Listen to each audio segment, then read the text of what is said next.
Hi everyone, welcome to another episode of our podcast. Sorry, we didn't have our podcast last week. I was sick. Oh, I was working as well last week. So this week we're gonna start with we're gonna do the two episodes of of everything. So we're covering from last week as well. In particulars, we will do Hinamasuri episode 5 6, Megalobox 5 6, Piano no Mori 4 and 5, Hisoneto Masutan 3 and 4, and Rose of Versailles 16 to 20. That's right. So, Whooper, which one do you like to start first? Hmm. Um. I don't know. Piano no Mori, maybe. I'm not sure we've ever done that one first. Alright, let's do Piano no Mori. I'm thinking of Piano no Mori as well. Okay. Why were you thinking of it? Uh, just because I think that's the first episode that I watched this week. Okay. Um. And so what we have on Piano no Mori, we have the competitions. Yep. The conclusion of the Uh, previous competition, which is like the preliminaries, and then yep. the final 10 go on, and we see that in episode 5. So we got both of those in this Mm. two-parter kind of. Yeah. How do you think about Piano no Mori so far? I think it was more evident than ever that Fukushima Gainax is doing this and not a big name studio. It just seemed more like a kid show in the way it looked. Like there was a lot of clapping because there were a lot of like performance scenes, in these competitions, and the clapping was just two frames, hands together, hands all the way apart. That's it, and you're Hmm. you're hearing the sound of like a whole audience full of people clapping, but really all you're seeing is like five or six people in a shot, hands all together, hands apart. Yeah, Uh, yeah, yeah. it just looks. That's just one example, but it looks cheap in places. So so you mean like the production just fall apart? I mean, it was never great to begin with. I don't know if it even can fall apart. I don't know if it's sophisticated enough to be like put together right now. You Well, know what I mean? yeah, I know. I realize some of the time when they do the CG, it just doesn't match at all with the rest. Yeah, Like you know like at one time Kai is playing, and you had like in front we see him in 2D, and then when it start to like circle around, they they actually animated him in CG, and it looked cheap. It looked very like uninspiring. yeah. Are you talking about Uh, the scene where he's playing in the forest and it like loops all the way around and through the leaves of the tree? yeah, yeah, that's right. That's the one. Yeah, And when the time when he played in the tournament as well. right. The one where he's in the forest and the camera's sweeping around and it moves through like the branches and we scroll past all the leaves. That was particularly gross because the texture, the 3D texture of the tree up close just looked like vomit. Amateurist, yeah. Yeah, but that's something that's Right. something that the series has been struggling with or has opted to use from the very beginning. Mm-hmm. Probably because Story. Yep. they lack the staff to properly. Yeah, I think so. So it keep getting worse. That's just something I noticed in these episodes. I don't know. It looks a little bit more like a kid show. Yeah. Story wise though, I think I enjoy it a bit. Not that much, but I still like I can following on the storyline.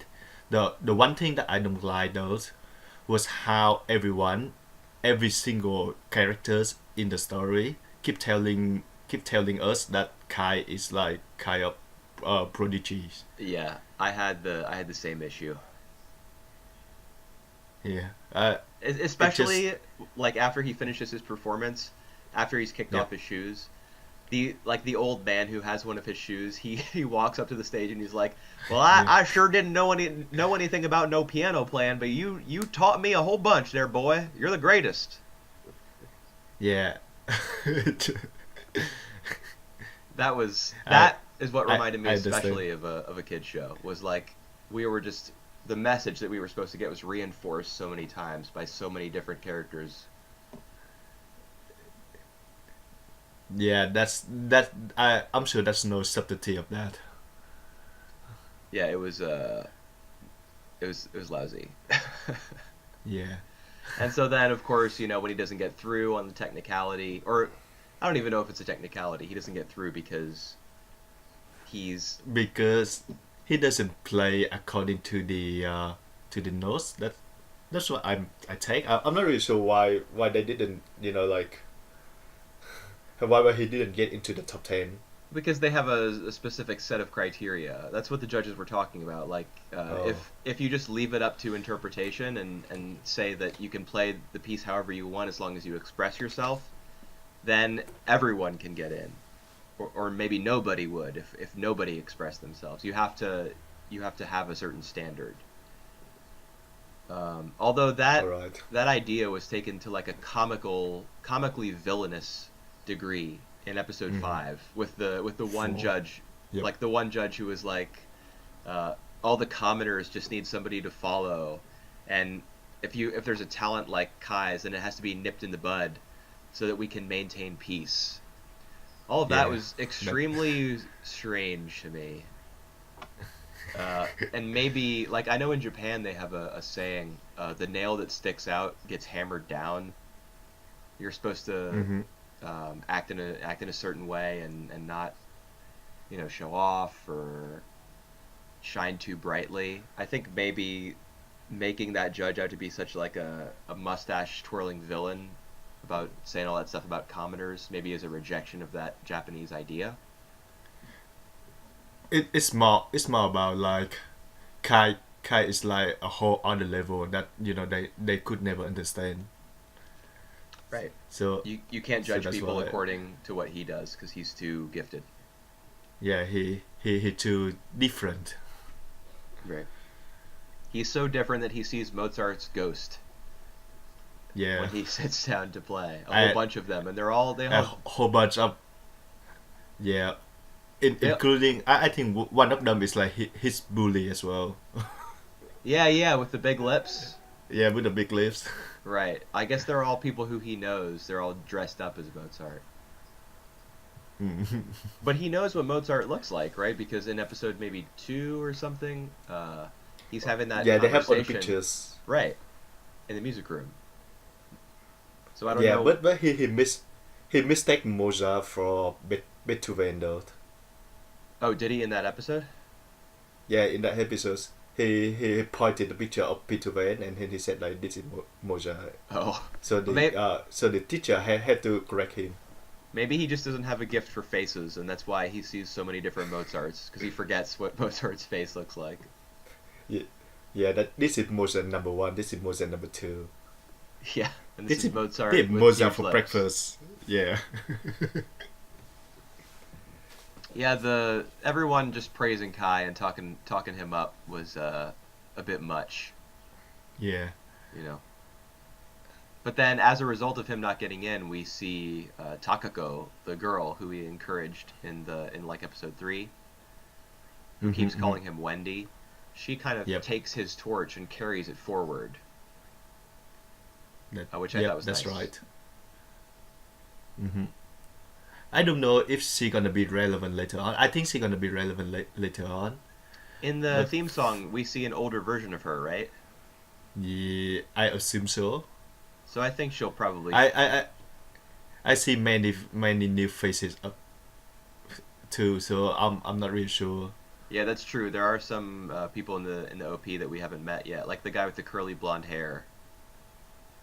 He sticks I'm out. thinking of that guy too. Yeah, I think his character design sticks out to me. Mm. But I think Takako will keep like I especially like the way that she phrased it when she's leaving the venue and they try to call her back and talk about what is it that she wins? The honorable mention award or something? Honorable mention. Yeah, yeah. Mm-hmm. The way that she phrases it internally is like I struck a punch against the competition that like threw Kai away. Yeah. I like that she phrased it like that because it kind of reinforces the fact that she's a child. Um, like Mm. that's what she would think of it as. Like she struck a blow Yep. against the people who excluded her friend. All right. Coming forward, what do you think this story gonna goes? I don't know. No, when did we reach the end of the movie? Like the material covered by the movie that you've Oh, seen? That was the end of so episode what? that's just the end of the competition. It's not even get into the top 10. It just when Kai know that he not getting the top 10, that way it stop. Okay. Is Takako in the movie the girl? Yeah. See it's the movie. Okay. So I guess you, not even you, have an idea of where we're gonna go from here, right? No, This no, no, no. uncharted territory. I'm interested in the fact that the forest piano is not working anymore. Mm-hmm. I wonder why It's that is. I think it's more of like psychological issues. So Yeah, like now probably. he in doubt. So yes, so he couldn't he's not confident in himself. He's not confident that he can play his old style or that Right. sort of stuff. So he just couldn't play the piano anymore. So I think it's more like psychological. Yeah. Well, it was physical. The reason why no one else is able to play the forest piano. You explained that in a previous episode of the podcast. Mm-hmm. Like you just have to push really hard on the keys. Yeah.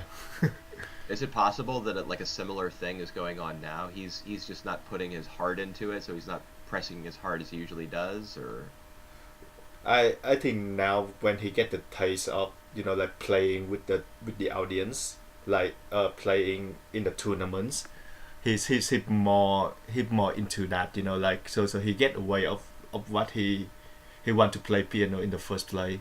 Just I like see. before he want to play for himself. Right. So now, since there's no audience in the forest, he's unable to produce sound. So Well, he might have to relearn the fact that he needs to play for himself first. yeah, maybe. Well, I think judging from what the sensei his teacher say, do you think that he might go overseas? Yeah, he did make that comment to Kai's mother about like the scope of Japanese competitive piano Couldn't being like handle him. too small. Yeah. Yeah. It would make sense to me if he like went to America or um I don't know, Australia. France, Australia, yeah, some famous piano country. Yeah. Well. Italy, maybe. I don't know. I am completely ignorant when it comes to like what country produces the best pianists. Uh. mm, Maybe he will go to the classical. So maybe go to Austria when Oh, maybe. Mozart and Beethoven was. Oh, Yeah. Beethoven is Germany, I think. Okay. That does seem kind of likely that he would go to a country where one of these great composers was from, because in the very first episode, he like when he goes up on stage as an adult or as a teenager to play a Chopin piece, he kind of thinks to Mm-hmm. himself like, "Hey, hi Chopin," like he has some kind of connection with him. Oh. Hmm.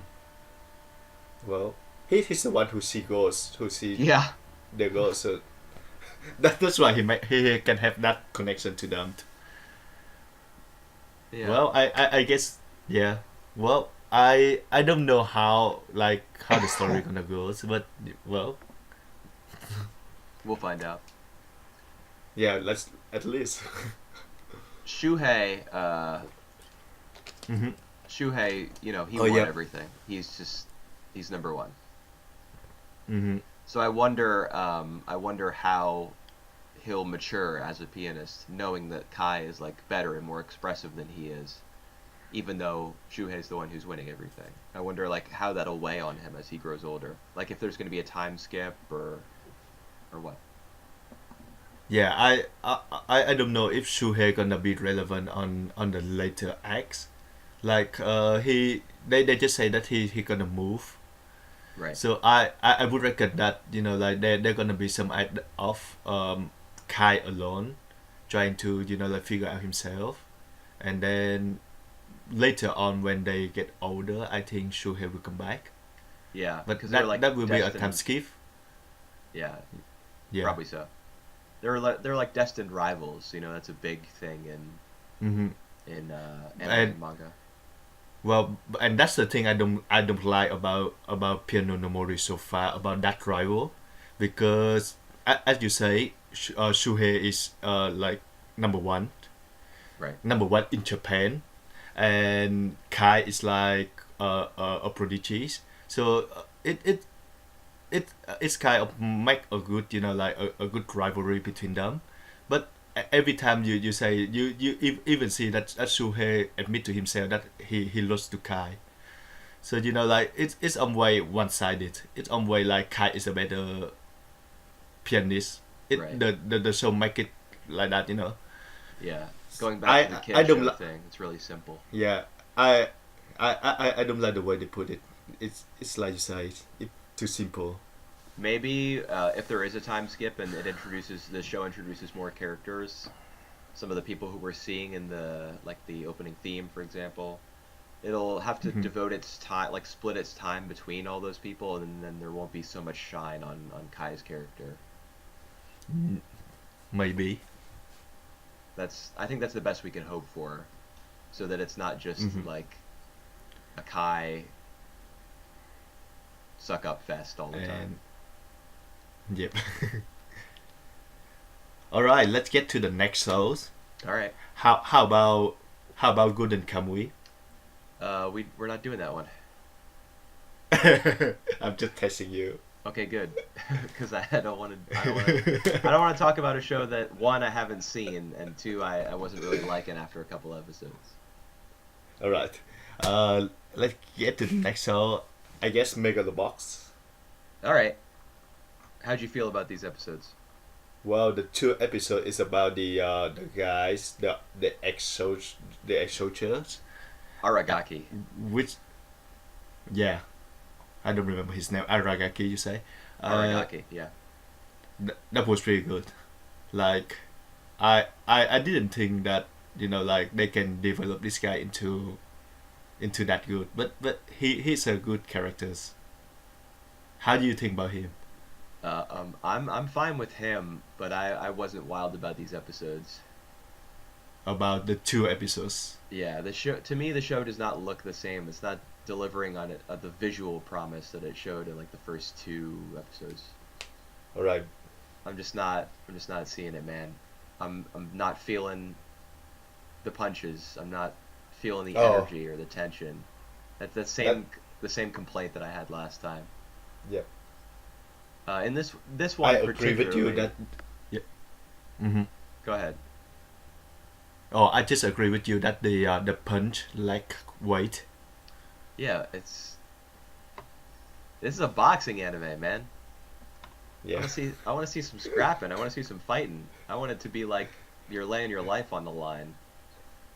And Mm-hmm, I mm-hmm, I I recognize that like Joe he keeps getting hit. He gets beaten down and he keeps getting up. Like it's inspiring or whatever. And Aragaki, he's got his leg problems, which causes him to throw in the towel, mm-hmm. because he values his health over the fight. Um, but I like with very few exceptions, there was one really really neat shot where the camera kind of revolved around them, uh, Mm-hmm, mm-hmm, and it was clear to me that somebody had really like slaved away at animating that scene in particular. It looked mm-hmm, nice, it looked flashy, and mm-hmm, I felt some impact there. But in general, not really. Aragaki's cool though. I like his character mm-hmm. design and his backstory and all that. Well, I think episode five. So the episode five was the best episode of Mega the Box. Really? The six Okay. what yeah I because I like all of this. I like his backstory. It's pretty dark, it's pretty heavy, but it fit to the show. I like the way that like he was the he was the one who under Joe coach before. So Right. it's like between the old the yeah the old and the new kind of Mm-hmm. stuff. And well, I don't like the boxing fight in this episode 5, as you say. I just feel that it lacks the impact. But I like the way that like the pacing. I like the pacing of the fight. Okay. So yeah, so so far I'm alright with Megalobox. Huh. Okay, that's good. I mean, I think a lot of people are liking it. It's offering something different, that we don't see a lot in anime anymore, with its character designs and Well, its general mhm. like look and feel. Yeah, they said it's the old school. It's back to old school, but that the old school stuff that I worry about. That I think I tell you last week. It just like they just using on the same old cliche. That I'm a bit worried. Well, it is a boxing anime. Yeah. It's I mean Well. they're not going in any particularly like revolutionary direction with it. It's Yeah, gonna but feel pretty cliched. Which all is a right. pro. So, I agree. That's a but problem. yeah, I just can't stand the fact that like every time Joe or the other guy like falling down, they're gonna be counting down until 8 or 9 between they get up. It's like every single time they just annoying. Yeah. It's but I mean bringing in a soldier who is potentially like suffering from PTSD. Uh, Hmm. that's a little different. Although I don't like what is the context of this war? What war was he called off to? Yeah, well, we don't know about that. We just know that it's like the harsh world that they live in, with Uh, on the world the uh, uh, on this like on the weak will die, the strong stay alive stuff. Dog yeah, eat dog, yeah, all this kind of stuff. but what's like what I just want to know like what the war was about. Why was he was on reserve? We get that detail in one of these two Hmm. episodes, which is why he had to go in. Um, but like I would like to feel some kind of way about the war, know what it's about, understand his part in it, other than like war is bad, war is bad, war is bad.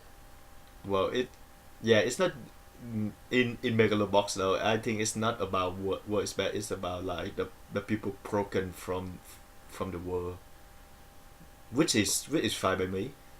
So yeah, it is about people who are on like the outskirts of society and stuff. Mm-hmm, mm-hmm. Aragaki obviously is having come back from the war with no place to go, since Yeah. Nanba like abandoned him. Mm-hmm. Not not intentionally, at least not at first, but he thought that Aragaki was killed in action. But then even as Mm-hmm. Aragaki came back to Megaloboxing, was rising through the ranks, Nanba still didn't He haven't realize that noticed. that was him. Yeah, I don't understand how that's possible. He was probably turning a blind eye, No, or no, just like yeah, I think it's more like he he focused on the underground boxing, that he doesn't really care about the megalobox right. anymore, Yeah, I and wish he just shut his mind as well about about I what his name, Agasaki, Aragaki. Aragaki, yeah. Yeah, it's like Araragi, but there's a Yeah, yeah. K. Mm-hmm. Yeah, I think you got it right when you said he was focused on that underground boxing because he got into trouble himself. He got into debt, Mm-hmm. so he was only thinking about himself. He wasn't thinking about the guys who he had at his gym because we see the flashbacks to That's right. he had his own gym with like his name on the sign outside. Yep. So he was a big deal.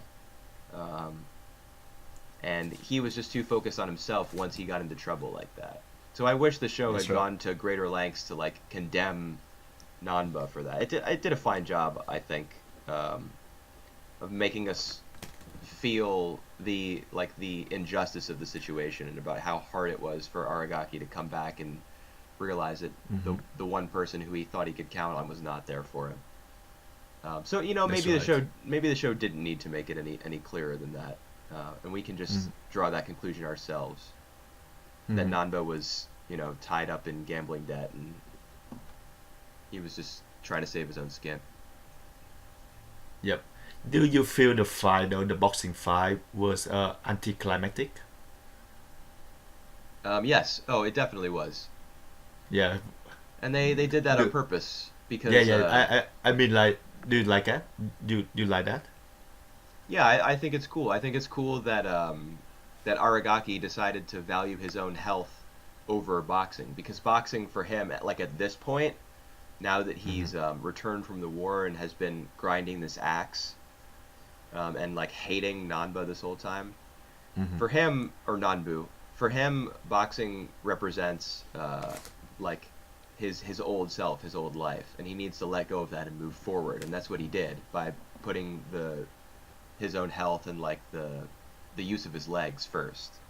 Mm-hmm. So that I did like, but Yep. the fight itself, like leading up to that decision, to me, that's what Mm-hmm. made it so anticlimactic. Was that what came before was not building to Yeah. anything. Right, right, right. Ooh. So that's the big issue that I have. I still appreciate what the show is I doing. Well, I still have my personal issue with the gearless Joe. The fact that he doesn't have any gear. He just like took in on the handicaps. That doesn't sit on me well. Well, I thought you didn't. I thought you were like against the robotic gear in the first place. You didn't like the way it Well, looked, or but yeah, I didn't like the way it looked. But like when everyone's using that for their advantage, and yeah, this guy he just doesn't like to use that. It just like make the fight unfair in the first place. yeah, and it doesn't really uh, connect how he's able to So compete with somebody like Aragaki. yeah, that's right. It's just not on the same level. Yeah, like Joe seems to get in a lucky punch, and that's why Yeah. Aragaki has to. It Yeah, the fight was I don't know, it was not great for me. All right, but now we see like on the three others megalobox, like three other fighter who will go to the big megalonia, Right. and I reckon that Joe will play again the lion guys, the guy that we just saw today, we just saw on this episodes. Do you think that Joe is gonna fight against that what was his name, like Tiger or something, Blood Lion. Jaguar? Yeah, Bloody Yeah, Lion or something. yeah. I think he will play again. This guy. Yeah, I think that makes Uh, sense because Bloody Lion was pissed that Joe was stealing his media attention. mm-hmm. So that'll be like part of his motivation coming into the fight is to beat down Joe who's stealing the spotlight. Yeah, and I still think there are gonna be like one or two more matches for Joe to play before he can get into the top four. Maybe Yep. one more. Probably so. Yeah, one more because there have been four so far, and Nanbu originally promised five. It is Nanbu, right? I wrote Nanba in my notes, Nambu, but that's wrong. Nambu, I think. Yeah, Nanbu. Yeah, it was originally supposed to be five fights, so if things stay on track, we'll see the fifth in the next episode, or maybe the one after that. Yeah, and it's like episode 6 already, so I think they gotten one more before going to the finals, the semi-finals. Right. Yeah. All right. All right. I'm tapped Do you out. have? Yep. All right. What's next? So we still have Hinamatsuri Right. and Hisone. Hisune. Let's do Hisune no Masuta. Okay. Man, it's been like 2 weeks since I saw episode 3. I saw it like right when it came out. Well, I can't recall What was in episode 3? It was the Either. one where what's her face shows up, right? Yeah? Yeah, the former pilot who's now a mother. Oh, right. Yeah. Right. I actually got her mixed up with the chubbier pilot, I Yeah, guess, who yeah. got introduced in episode 4, but they're not the same character that I know of. Hmm. That was the big So, event in episode 3, was the arrival of the new woman, and that like festival that they're holding, the air show. yeah. So, episode 3, we got the air show, and episode 4, the 3 more girls, the Right. 3 remaining cast joining. Right. So now we have all Alright, the how do you all the think of. dancers from the ED. That's right. How do you think about his cinematography so far? I'm getting a little annoyed by Hisone, by the main character. Yeah? Oh, Yeah, I getting warming up to her. why? She's Because, tell me why. all Tell right. I'll me I'll tell you why why you I'm don't getting a like little her. tired of her. It's because she has the same shtick in every single episode. Like in episode 3, she's just babbling nervously in a bunch of situations because she's weird and socially awkward. And she gives a weird speech to Masotan when she's in his stomach, as they're flying and like preparing to dazzle everybody Yeah. at the air show. She's like, "You better take responsibility for the fact that you chose me as your pilot." Just what she was Yeah. saying didn't make a lot of sense. And then in It episode doesn't. It doesn't make any sense. and then episode 4, Go she's on, like go on. reading that magazine in order to understand how you like a conversation and what you're supposed to say, and she keeps inappropriately like reaffirming what people are saying to her when they're criticizing themselves, or it it's just like there's just too much winking at the audience. Like, oh, don't you get it? Hisone is like strange and she doesn't know how to have a conversation. Isn't that Well, hilarious? I don't like. Yeah, I don't like the magazine gags. But you know, like later on when she just spill out every single thing that she doesn't have to say, but she said it anyway. I find it hilarious. So That I'm me, okay man. with her stage. We're on different pages where her character is concerned. All right. How about the 3 new pilots? Do you have a favorite between those 3? Well, I like the shy girl, but she haven't, you know, like she haven't stand up at all. The Yeah, the there's a shy girl and the fluffy girl. Sorry, I don't remember the name. I think one of them is really cool, I remember and their. the other one is You still trying to so. remember? Eh, yeah, I still try to remember, and I don't. So that two characters wasn't have like any. You know, like they was overshadowed by the other girl. Yeah, I remember all their tack names. The tack names are Oh, Penguin, like penguin. yeah, That yeah, was penguin. that's the new girl who's like really strict and doesn't let her OTF go back to Yep, dragon form. yep. And then the plain girl who you said you liked the best out of the 3, maybe Yeah. her tack name was Jimmy because she's like plain Jimmy Jane. Oh, right. So Jimmy, and then Morris is the name of the bigger, the biggest of the 3 women. All right, I don't know. right. I don't know how I'm supposed to put that. Her name is Morris, and her Yep. her OTF's name is Futumoto, which means thighs, which is kind of strange.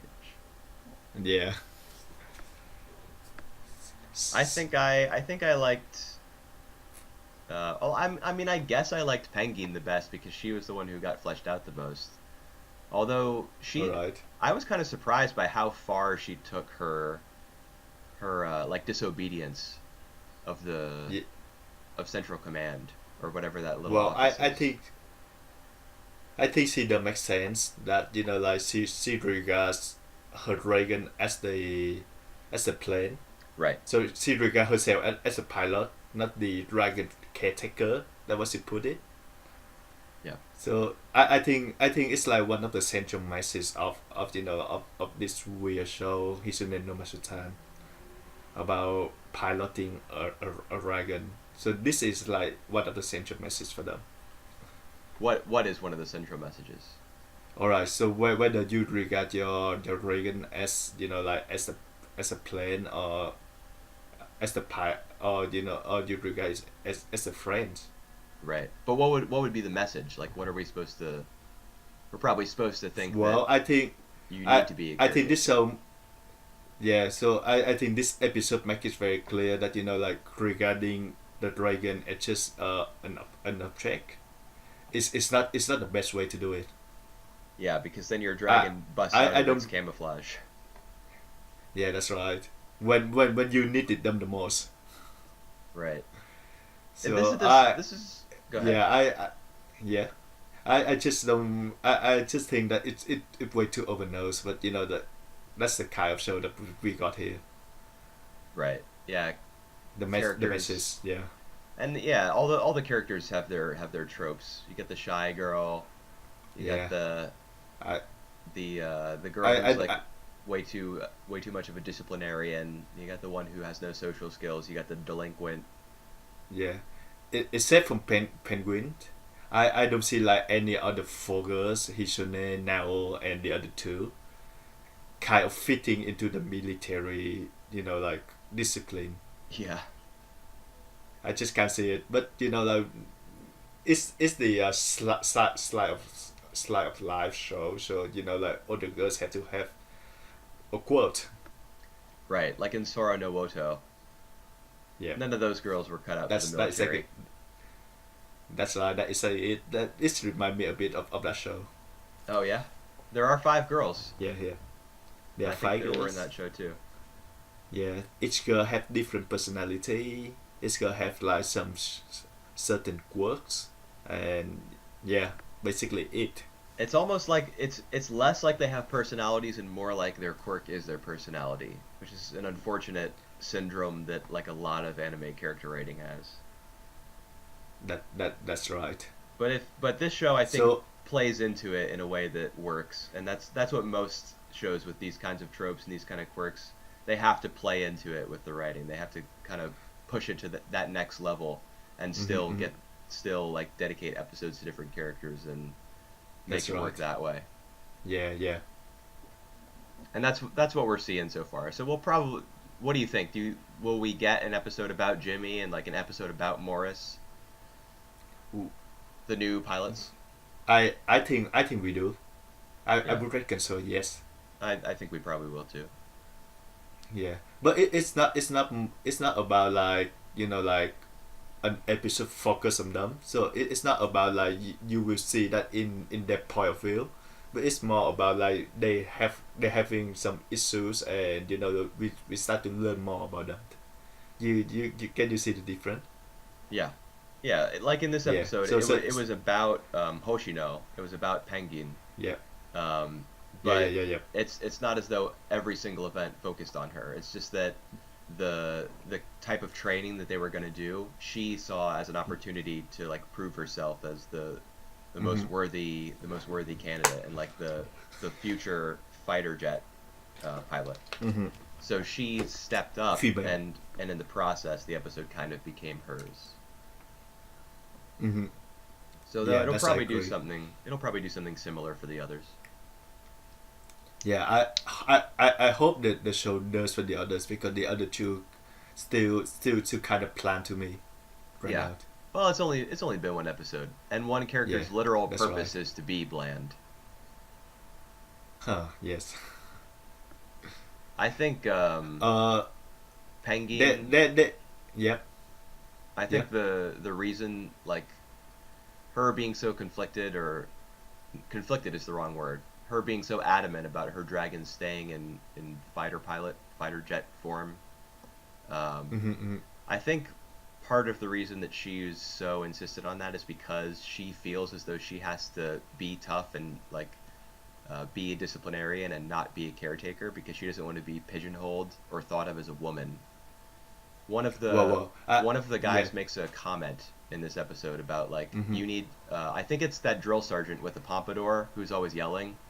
He says you need to Mm-hmm. be every bit as tough as the men, or even tougher, when they're running laps right after they get there.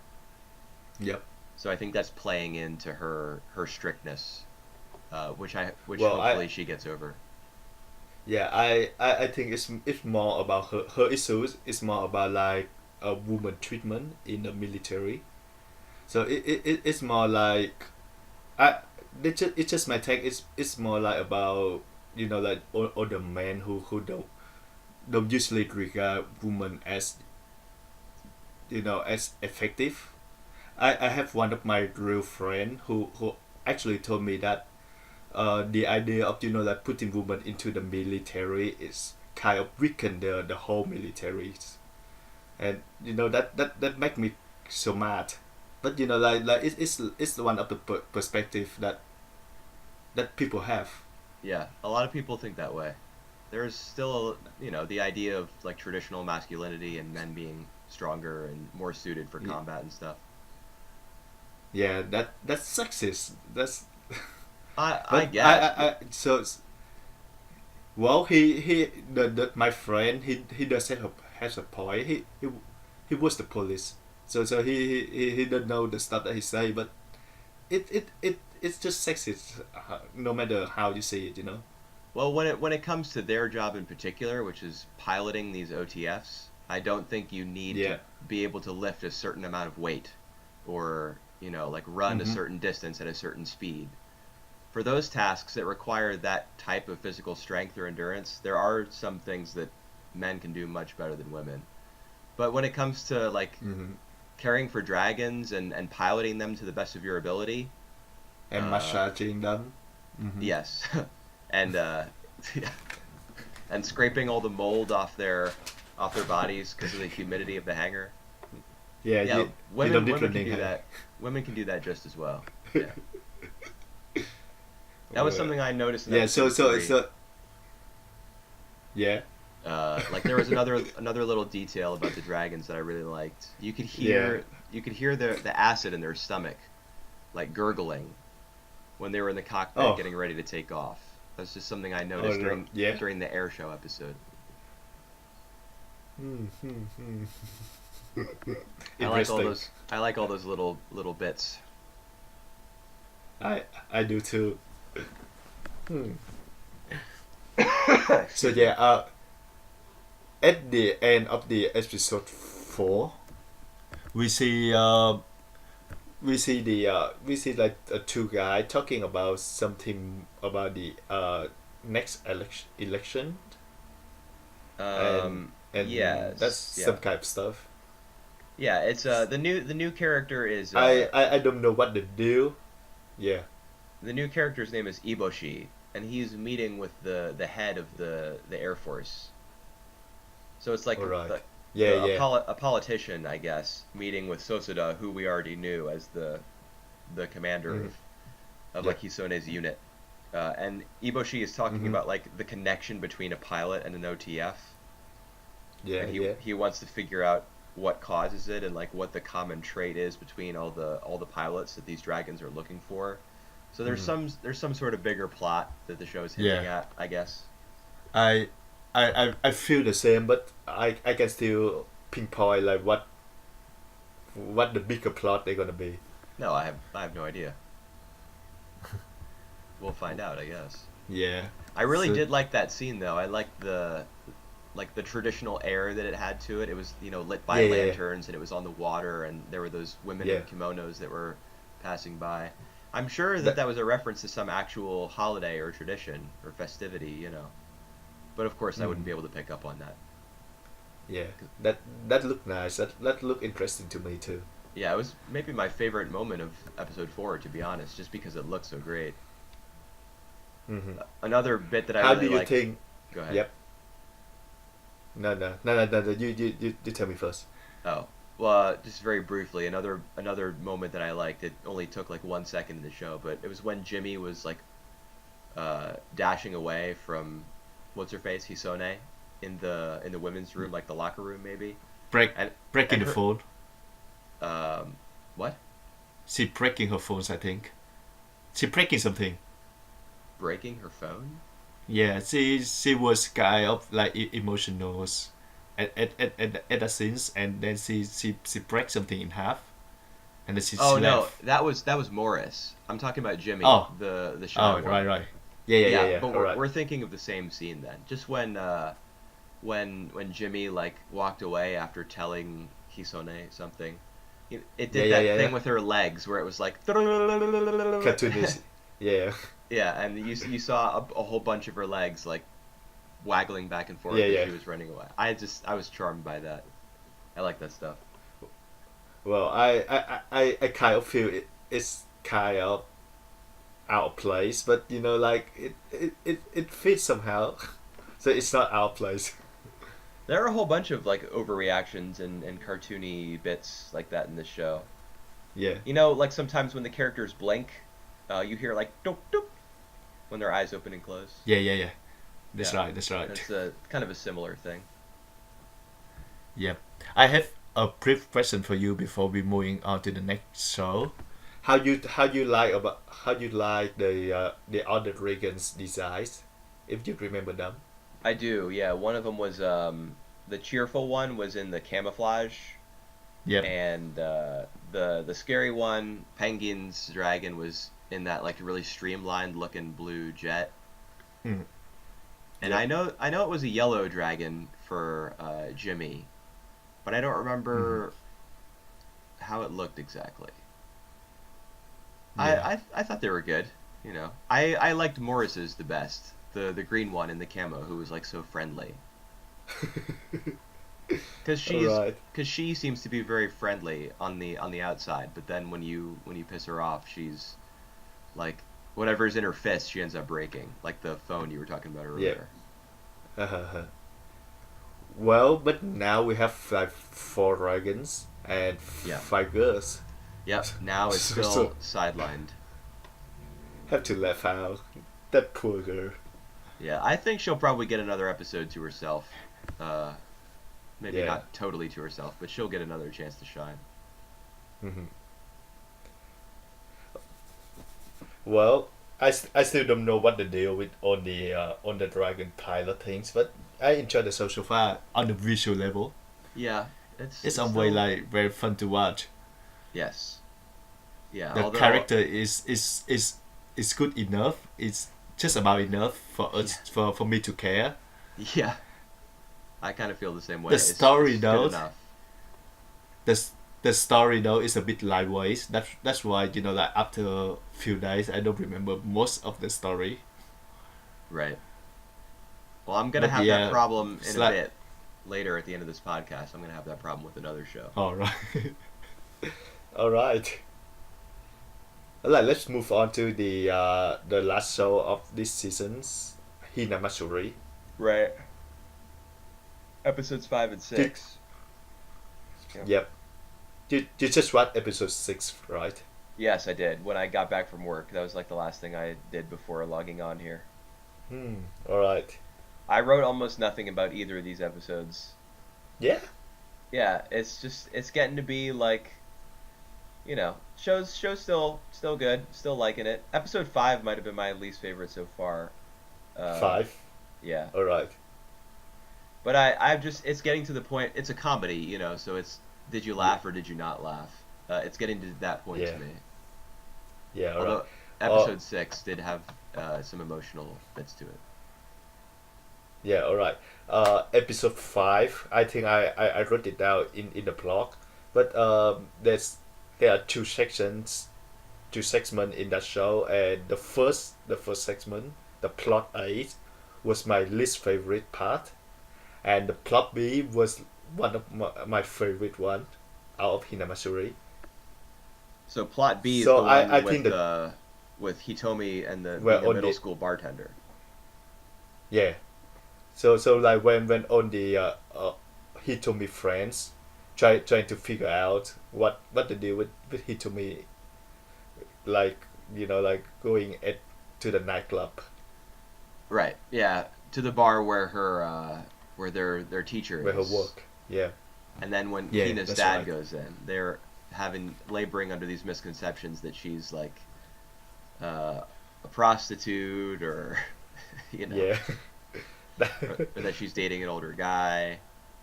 Or she dating Nita. Right. I didn't Or, laugh too much at that episode. I felt like it relied a lot on overreactions and silly faces from the new classmates who we met, and I don't really know them or care about them. So well, I I didn't. think Go ahead. yeah, I think that's the thing that work for their benefits. Like I think the show work best when they introduce like more characters, more like weird and like still very badass. I don't have a word for them, but like they introduce more characters that like carry the story. I like that. Yeah, I think I know what you mean. Like in episode four, I think it was four, for example, the Hmm. band, like the band leader, who Hina partners Yeah, up yeah, with and that's makes right. him levitate. The thing about him though is like Hmm. he's a very dynamic character. He's got Hmm. like a big personality. These two new guys, these classmates of Hitomi's, they're just normal looking guys with regular faces and hairdos, and they're just wearing student clothes, and they're like their imaginations are running wild. They're getting carried away, but Well, nothing about them well, well, really well. stands out. Well, it's not that wide though because they're too immature, so they can't think past that point. I think that's one of the show, like laugh. I did laugh a lot Oh, at that. so like when they were saying, I can't imagine past this point, or I can't remember how they Yeah, were yeah, phrasing it. yeah. I can remember past the point. I can think past the point. Right. It, my imagine had to be. It's something I don't remember anymore. Yeah, I don't remember the phrasing, but I know what you're Yeah, talking about. Uh, yeah. I didn't really latch on to that as something to chuckle at. So was the Or idea that they're like too sexually inexperienced or immature to realize what was happening beyond that point, or they just wanted to see what was going on because they didn't want yeah, to imagine? they this kind of both. It's kind of that they worry about Hitomi, but they kind of a bit curious about is what gonna happen Right. because they don't know they don't know what happens. Well, they're middle school boys, so they probably want to see what happens. Yeah, but the one I like is the girl, the class girl, Right. which I don't Yeah. remember her name either. Neither do I. Well, but she enjoy herself, like messing up with Hitomi. I like Right. that. and, Yeah. then she still has some moment that she really does cares about the well-being of Hitomi. Right. Well, she's kind of obsessed with her. Yeah, yeah, she kind of obsessed with her. But I just looking up her name now. Aizawa. Aizawa. Okay. She looked very similar to Hina. Does Just she? yeah, she had the same haircut, Yeah. but it was just dark. Her hair was darker, and she had glasses. Mm-hmm, But when she mm-hmm. first showed up, I was like, did Hina dye her hair, and is she wearing fake Oh, glasses? mm-hmm. But then, of course, that wasn't the case because Hina was tagging along the whole time and asking, "What is this? What's going on?" she Just she have no idea. right. Well, Well, she would have no idea because she probably doesn't know anything about like sexuality. It's yeah, probably one of the and reasons why she was so clueless. even in the episode 6, when Nita get her into his house, Right. she still have no idea. Yeah. She still have no clue what happenings. Yeah. That's true. Well, I can imagine that it's easy to put her character in that situation because of the kind of expression and the kind of voice that she has. Yeah, Just very, very kind of uninterested and straight laced. yeah, I agree. Yeah, her Well, her becoming part of Nita's family, like him claiming her as a daughter, quote unquote, officially. yeah, That I don't know. It fell a little bit flat for me. The Yeah. the part that go ahead, sorry. Sorry, no. You go ahead. You go. The one joke from that episode that I did like was she keeps introducing herself like I'm whatever. Darn it, what's her last name? Not Nita, Who? but it starts with an A. Who? When Hina keeps introducing herself to Nita's family, she keeps Oh, using right. Yeah, yeah. her actual last name. I can't remember, but she introduces herself and says, Oh, I'm 13 Anita. years old." Yeah, I Yeah, think it's Anita or something. yeah, and he keeps like whenever he looks at her, she takes that as a signal to restart her self introduction because she doesn't understand that she's supposed to be more natural in her deception. Yeah. I that Uh, that did make me laugh, but everything else about that story, I was like, I'm not big on it. well, the bits that make me chuckle was the one that um, she told Nita in the garden that she was trying her best. So Nita said like, "All right, I know that you're doing your best. So just now make a best effort of staying outside playing game." Right. Do your best at My staying God. outside. That's right. But then later he Yeah. realizes that she's doing her best to talk about the chili shrimp. Yeah, And it's chili shrimp. he's apparently so moved by that he confesses to the false truth that she is his daughter. Yep. Well, It was a wacky turn of events. But I like the end result. That they're closer yeah, I together like the now. end result. But is that the girl, the Nita sisters was the one in the beginning of the episode 1 No, who fights with the monks? No. no way. That girl had like reddish orange hair. This Nita's sister's hair this was girl too have dark. red orange hair. It's too All dark right. though. Yeah, Mm-hmm. there's no way. All right. I'd stake my former career as an anime blogger on it. All right. I trust you. I believe you.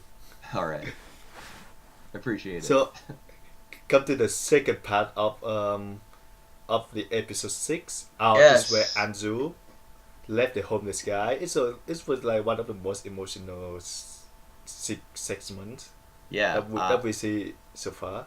I like this show as like a drama more than I like it as a comedy. I think because I like the Anzu part more than any other bit from these two episodes. Mm-hmm. I just thought it was nice Well, the way that I her adoptive father explained to her like even when you say goodbye to someone, it's not permanent because you're gonna have your memories of stay them you. and they'll have their Yeah. memories of you. I thought that was That's that's nicely explained, and it came along at yeah, a good time in her development as a character because she's like yeah, growing up, not knowing anything and having to learn all these lessons so quickly. yeah, So I like Anzu the most, and I like this part of the episode about her. yeah. I agree with you, and I think at that point Anzu and Hitomi overshine just outshine Hina and Nita. Yeah, So like I enjoy every story that have Anzu and Hitomi more than the other one, yeah, yeah. They're which is a they're shame. yeah. The show is called Hina Matsuri. Yeah, that's right. Maybe we should change it into like Anzu Masuri. I'd be on board with that. Give me a season 2. Give me a spinoff.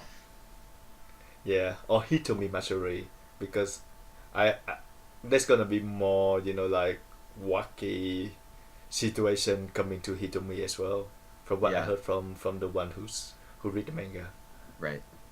Yeah, I'm sure that we haven't seen the last of her or the bar.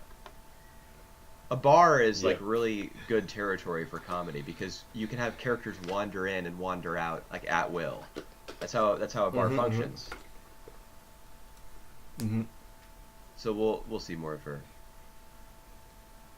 This Uh, bar though is a bit too quiet for a bar? Is it usually that quiet? Bars? Man, I don't know. I'm not a bar guy. Well, I'm not either, but from the bars that I went to, it's never that that's quiet. Oh, I don't know. Well, this is a bar with like yakuza ties, Yeah, so it's possible that people have learned maybe to stay away. Um, Except, of course, the people who have had Hitomi's cocktails, they can't stay away because she's like the master. yeah, yeah. I remember a scene from Paprika. They also have like that kind of senpai like this. So Oh, maybe this really? is like maybe this is kind of a bar that popular in Japan.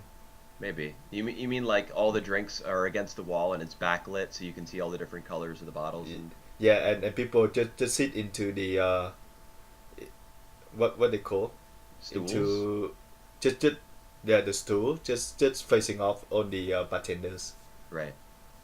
like this. Yeah. Hmm. Maybe it is popular. I don't know.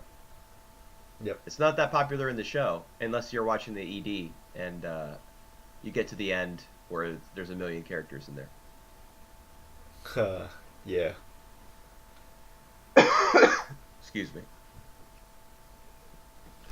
I So I still I'm enjoy Hinamashiro. Yeah, it's I like it whenever Anzu is on screen. To me she just dominates everyone else. Um, Who? Hitomi or Anzu? Anzu. Alright. Hitomi's all right.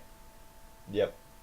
I like I prefer Hitomi more than Anzu, but like I I prefer Hina the least. That for sure. Yeah. Given her position as a central character, though, I wonder if there's a story coming up with the Yeah. redheaded girl in particular who's trying to like find and rescue Anzu. Yeah. I wonder if there's a story coming up that'll Be- give Hina a chance to shine. yeah. Because the thing is, you see like Anzu and Hitomi like grow up, mature. Like in every episodes, and Hina still stay the same, still as clueless as ever, Yeah. still like emotional, detached from everything around her, Right. Yeah. and I just don't like it. It may not stay that way. We'll have to keep watching to find out. Yeah, hopefully she can improve somehow. All right. All What's last right. on the agenda? The last one will be the Rose of Versailles, Oh episode yeah. 16 to 20. Yes, we have hit the halfway point, Te- and starting with episode 19, Osamu Dezaki takes over as the director. that's why. You know what? I have a feeling when I watch those 5 episodes back to back. That's the that's the episode 19 and 20 has some really interesting shots Oh, compared really? to. Yeah, yep. I feel that as well. So I meant to ask you that. Like, is that the new guy that you're talking, the famous directors that come into episode 19 and 20? Because I feel the fit different Yeah, from all the episode that we have seen so far. yeah. Dezaki started in 19.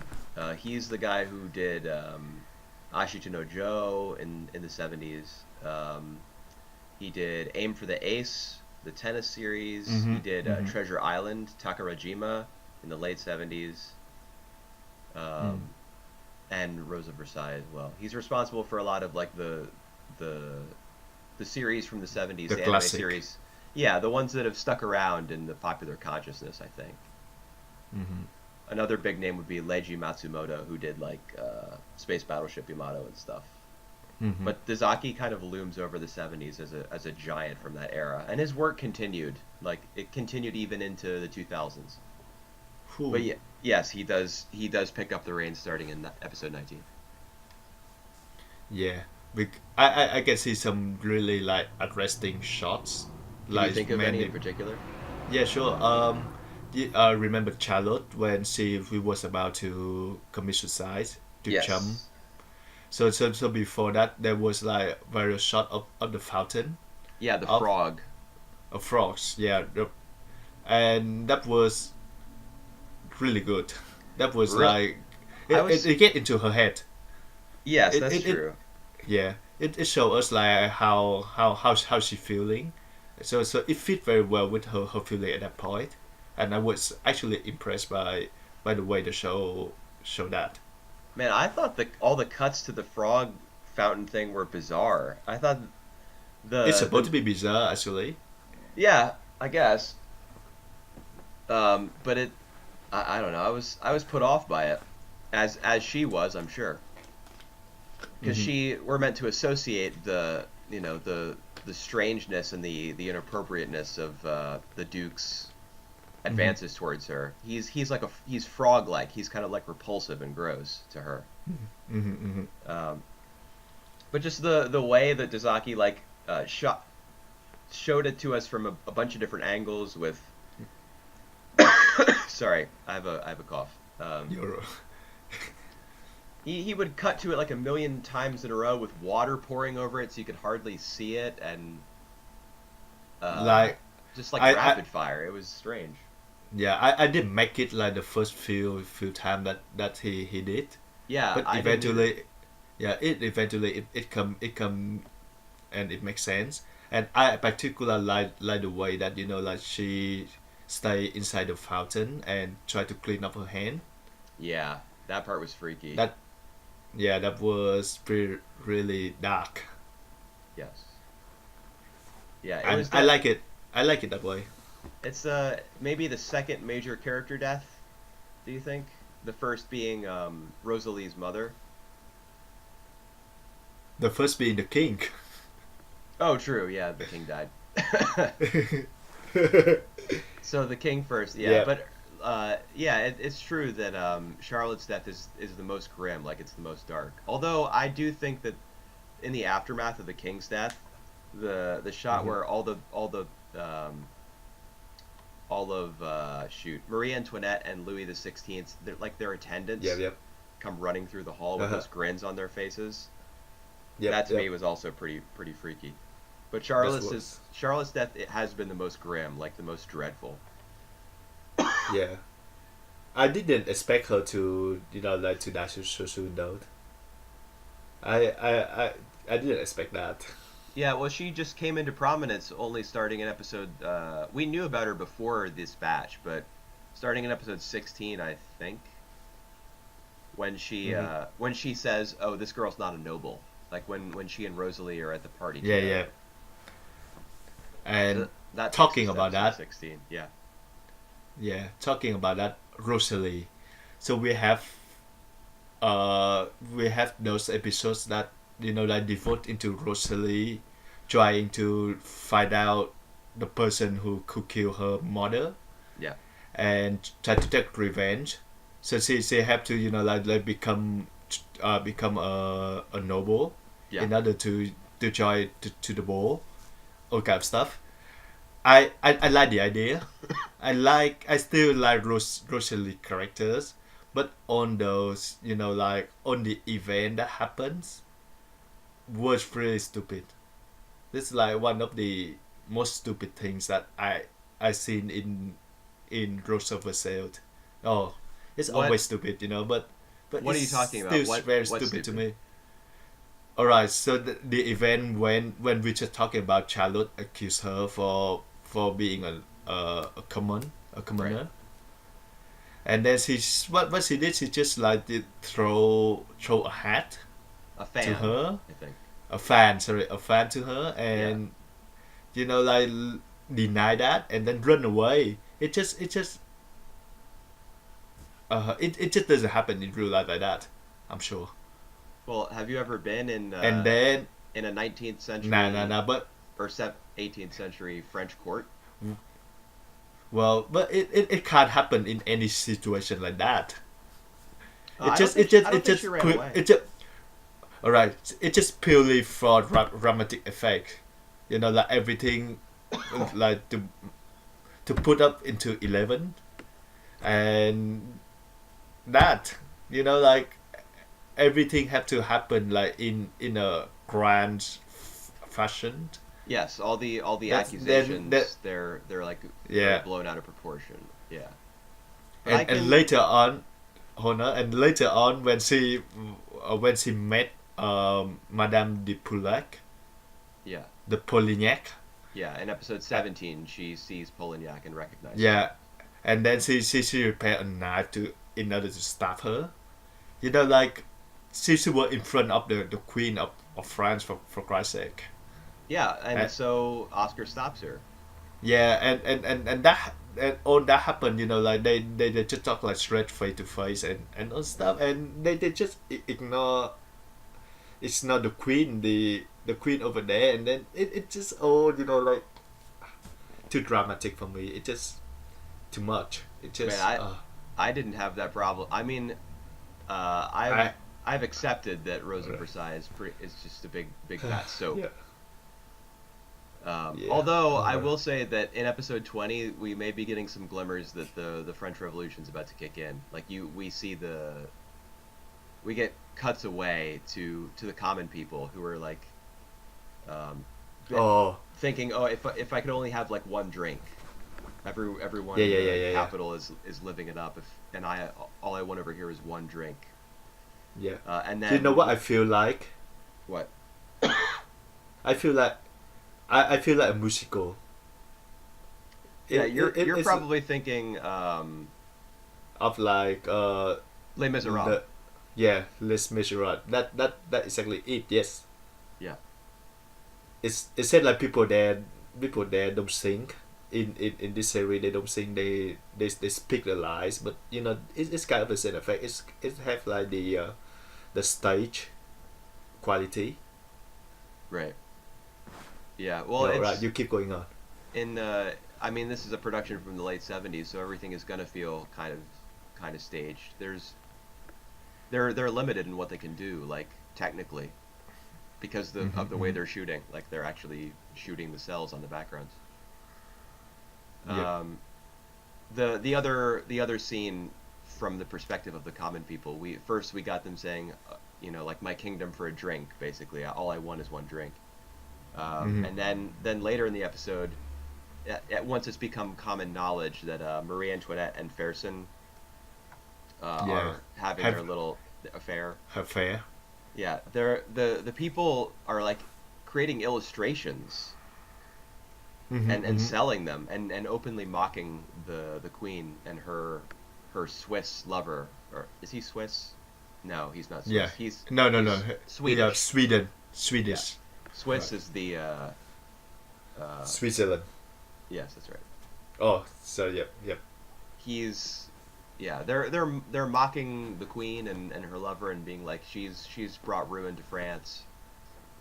So, all that to say that if you're like, dreading how dramatic the series is, maybe there's some light at the end of the tunnel there, that we're getting the perspective of the common people now, and we may be about to transition, especially now that there's been a director transition. We may be getting into the act 2 of the story. And the episodes 19 and 20, I think that was the first time that we saw Oscar cries. Yes. So that's something interesting as well. Yes. And That we learned she cried 2 times. Yeah, we learned that she is carrying a torch for Fersen. Yeah. Which like. The series kept that under wraps pretty well. Although when there was that attempt made on her life, Polignac, whatever her name is, she loosens that chandelier, tries to kill her that way, and then there's the ambush when she's summoned to the queen's side. It was actually Polignac. Yeah. And then Fersen comes by and saves Oh, her. we don't know that for sure. Hey, there's no confirmation. There's no evidence. You gotta be kidding. Well, it's maybe the queen herself that ordered them to kill Oscar. You remember the scene where Charlotte confronts her mom and says, "I saw Uncle coming home with a bunch Yeah, of people and he was all bloodied up." Yes, he fell down the stair. I think that was the that what the answer is. Yeah, that was her response. But during that scene when Oscar gets stabbed in the back because she's protecting Rosalie, who's in the carriage, Fersen comes by. Yep. And so then at the start of episode 18, Ferguson is like above Oscar's in bed, and she opens her eyes and Ferguson is there, and we see like at the border of the screen we see some sparkles. Yeah, yeah. So that's the first hint, I guess, that we get about Ferguson, like Oscar's feelings for Oscar. Ferguson. Yeah. Now get to other romantic stuff. So now we get like I do agree with you that Oscar has some feeling for Fursons. And it's obvious that Furson and Antoinette have a feeling for each other. Well, yeah, And now we have they're having like sex. uh all right, we can They put a- it that way. well, they absolutely are. At the end of episode 18, They, the last shot is them we with no clothes on with a sheet over them. is it Yeah, man. 18? Yep. All right, I will check on that. I will double check on that. But I'm pretty sure that they kiss. They do kiss. That just yeah, and like in the old story in the on the fairy tale story, kiss can lead you to somewhere else. Can lead you to have a baby. So yeah, Yeah. that enough confirmation on that front. Okay. And we have Rosalie, obviously was hitting on Oscar. I didn't expect Yes. that. Yeah. I mean, in I didn't episodes. expect that to be blatant. Well, didn't you kind of pick up on something between the? Well, Yeah, I think you thought that Oscar liked Rosalie. yeah, yeah. I thought that, but I, Excuse me. I'm sorry. that's all right. But I didn't think that like they would build up Rosalie like affection to Oscar that that strong, that blatantly. Right.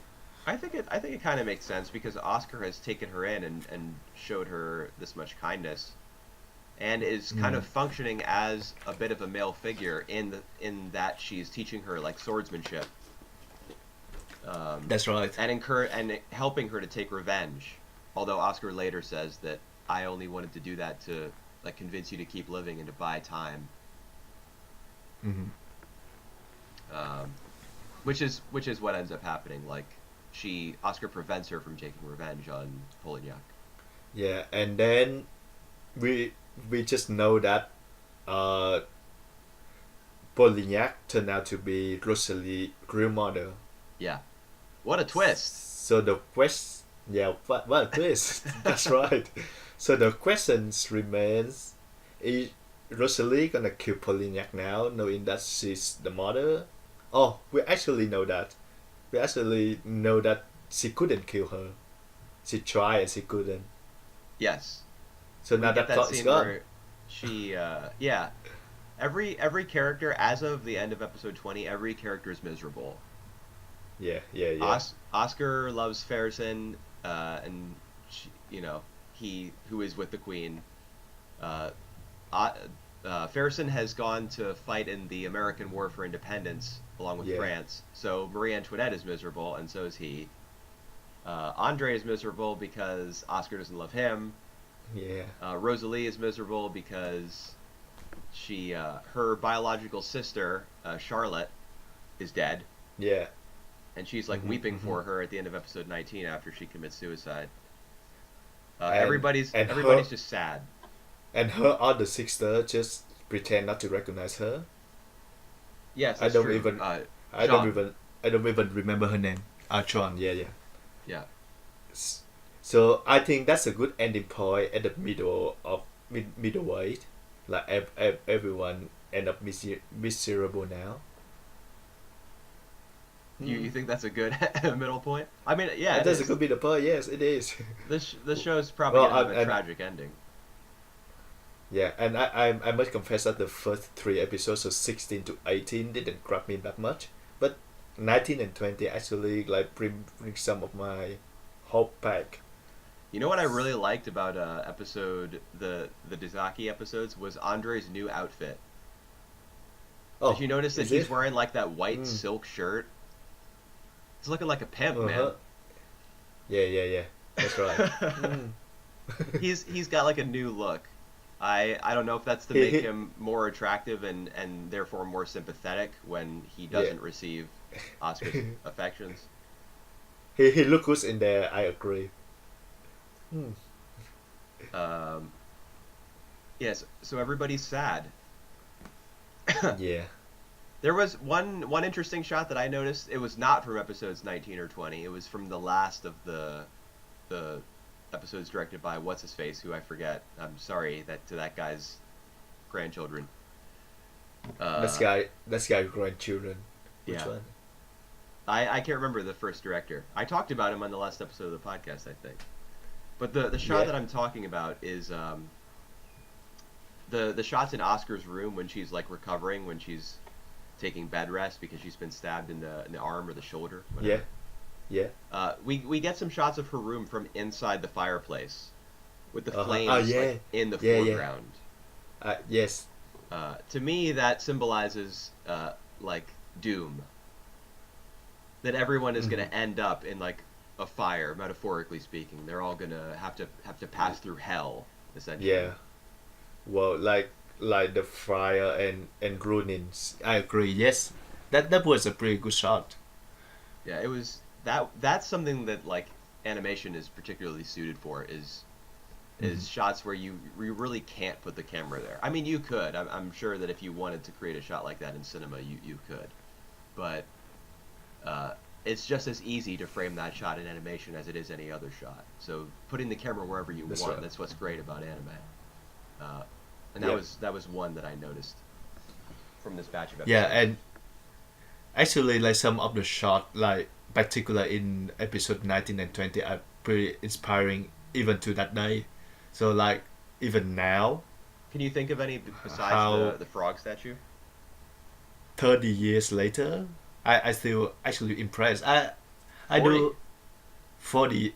Is it 40? 40 yes. Oh my god. Almost, yeah. It's like 39 because it's Yeah. 2018. I remember I was impressed some of the shot on episode 20, but I don't recall any of them now. I seem to Mm. remember like I will take. Oscar and Andre riding on horseback together in episode 20, Or maybe. yeah. That if that happened, and I'm not imagining it, it struck me. All right. I'm sick, so maybe it was like a fever dream or something. Well, the show is sometimes feel like a fever dream. Yeah. Oh, that reminds me of another shot. Let me scroll through my notes see if I can find it. Yeah. Um. All right, let's see here. All right, this is taking me too long. There was a scene where a character was thinking about another character. I think it was Mhm. Rosalie thinking about Oscar. This was like episode Mhm. 16 maybe, where she goes into her room and sees her uniform and starts to like smell it. Yeah. Yeah.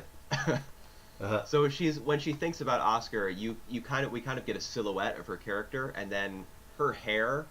I think Yep. this is a technique the show has used before. Her hair becomes like translucent, and we see thoughts of Oscar kind of flow past it, while the rest of her, like her profile, her face, is still in shadow, which is a very Yeah. Yeah. Yeah. clear way of showing that Oscar is like occupying her thoughts. All right. Yep. And there's some of the shot where like they show the characters, the two characters, one in profile, one in front, like one in full face. So like to show the chemistry between them. Right. I will show you one of the shot later, but All right. that was the technique that Bergman Ingmar Bergman like to do. You mean in So theater? like it getting some like cinematic there. Right. Are you talking about like when you position two characters at odds like that to show maybe that they're enemies or that No, they're no, no. quarreling? So it just show the distance or the lack of distance between them. So it's more about like the relationship between them. It's Okay. not about enemy. No. Okay. Yeah, the show I mean I'm sure it has its reputation as being like, visually kind of In, kind of evolutionary. innovative. All Yeah. right. I'm sure it has that reputation for a reason. That stuff I don't always pick up on. But Yeah. I did sounds like you and I both noticed a few things here and there in Yeah. this batch. Because for the first 80 minutes, the presentation is alright. It's not that impressed me, but the last two episodes in particular kind of impressed me. All right. Well, So if it continues to look good, we'll know that yeah, it's all the Dezaki hype. and I actually can see where Utana came from now. After just if two episodes, really? after two episodes, yes, they Excuse me. it take many of the hints and many of the visual from that two episodes. Yes. Huh. Mm. Okay, this is something I'm gonna have to figure out for myself Yeah. once I watch Utena eventually. All right. Oh, I just found in my notes. It was episode 16, Mm-hmm. the scene where we get the silhouette of Rosalie and then Oscar flowing through her hair. All right. There were some panel shots in episode 16 too, like when Rosalie first goes to court and all the women are asking her questions, Mm-hmm. like where she's from and blah blah blah blah blah, who her mother is, all that. All the Mm-hmm. women appear in like different panels. Oh. In that way, they kind of surround Rosalie, and you can feel that she's anxious because Yeah. her space is constricted, kind of in terms of like Oh. where she is in the screen, and all the other women are in rectangles like around her. Yeah. I remember the shot that you say, and then she said to herself that it's not the woman who killed my mother, right? Right. Yeah. This was before she came face to face with Polignac in 17. Yep. Yep. Yep. Yep. All right. Um. Yeah. So if Oscar has been, do you think Oscar has been in love with Ferguson this whole time, or was it just when he rescued her from the ambush? Is that I when she fell think in love with him? Well, I think she always had a feeling for him, but she doesn't really know it. She know it now when all this stuff happened, when she wake up and find out that he's the one who saved her. Right, and all the sparkles appear on screen. Yeah, yeah. That's the moment. Right, and she like Oscar dresses in her formal wear to attend a ball and dresses and like dances with the queen Mm-hmm. all night. Like she occupies her time to distract her from the fact that Ferguson has left. No, no, no, no. Person it was still there at that moment. She's Oscar doing that just so that person won't dance with Antoinette, Oh so there yes, won't that's be right. He more is rumors. Yeah, he is at the ball, but she takes up all the queen's time, so Mm-hmm. Ferguson can't. Yeah, so he can't like taint her reputation. Yep. It's interesting that even though Oscar is in love with Ferguson, instead of like being with him, she occupies his role with the queen Yep. in dancing with That's her. right. It's like Oscar, maybe because of her position or because of the fact that she was raised as a man, she's probably confused, like conflicted about how she feels. So all she can do is like do her duty. She can't Mm-hmm. allow herself to feel the way that maybe she wants to or that she ought to. Yep. And that speak a lot to why Oscar cried as well. I remember the two times he cries. I remember the later time when she know that person left to America. Right. I don't remember the first time she cried though. It was there was a first time. It was remember she's like by the river at the middle of by the episode river. Yes, 20. yes, yes, yes. She's like Oh yes. she's rehearsing a speech that she's going to give to the queen about like please let Ferguson go, I think. Yeah. Mm-hmm, mm-hmm, mm-hmm. And like do just think about your reputation and like your duty to the people and put that before Ferguson. So but she realizes after like kind of rehearsing that speech to herself that she could never give it because she needs to like the queen is above her, that's not something that she Yep. can do. So then she cries in that moment as well, realizing that it's futile. And I think she was overwhelming by the love from the queen to princess as well. So it's like I remember she saying that when the queen requests her advice, ask her to give the message to Fersen, she have her head down. Right. She does Yeah. she afraid to look at Oscar in the eyes. Yeah. So it like it was something that's shameful, and and she was sad by that. Yeah, it's Oscar. She's in an awkward position. You know, she has to Hmm. do her job and she has to act as a messenger. But of course she doesn't want to because got some paper over there. Ah, yeah. I Yeah, can it's I not. can Yep. hear that Sorry. loud and clear. Yeah, it's Oscar's in a complicated position because of where her affections lie, but also where the person to whom her duty Hmm. lies or is. And the fact that she actually care for Antoinette and Fersen as well, Yeah, because she and really does like. the love between them, Yeah, she because I admires do think she Antoinette. support. Yeah, she support the their relationship, but she conflict about that, Yeah, I mean she about the can't fact really that be you know supportive like of their relationship. she she does actually, yes. Well, Well, what I mean is she's in love with Ferguson. She can't actually be like cheering for their relationship. That's not how she would feel. But well, she well, does well, she see. does admire the fact that Marie Antoinette is like true to her heart and to her emotions. Mhm. Yep. All right. She's in a difficult place. All the characters are coming into the second Yep. half of the show. Which is good. I need some more drama. You need more drama after all this drama? Well, I know, uh, I know Rose of Versailles style. If it get drama, it's gonna be very dramatic. Yeah. I'm not sure if I can handle that, but let's see. Let's wait I've and see it. I've pretty much accepted it. I mean, this batch of episodes, these five were it was my favorite block of episodes so far. Really? All right. Yeah. Yeah, Good, good for you, I'm man. in it, man. I'm in it. I'm ready for just give me maximum drama. Give me just 5 bars of soap all at once. I'm ready. Or like or the character crying at the same time, Yeah, saying all the I'm ready. stuff. I want misery and death. I want to see All some right. heads roll. What I'm actually ready for is for what's his face to come back. The French Revolutionary. Robespierre. Oh, right, right. I'm ready to see him again. Hmm.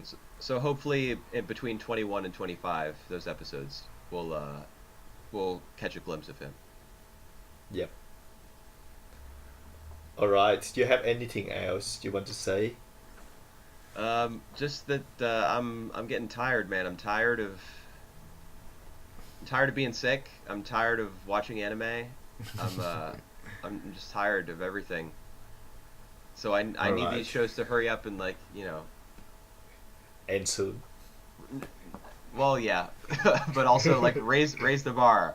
Show me something that I'll All right. that I won't forget soon. All right. I must confess, for the last weeks or so, I wasn't into anime mood, so I haven't watched a lot of anime this week. Oh, I catching up many of the shows yesterday or the day before, and but I'm still pretty much in cinema mood right now, Yeah. so Well, just maybe Rose of Versailles will just keep on getting better and give you like a bit of a ho- cinematic fix. yeah, hopefully yes.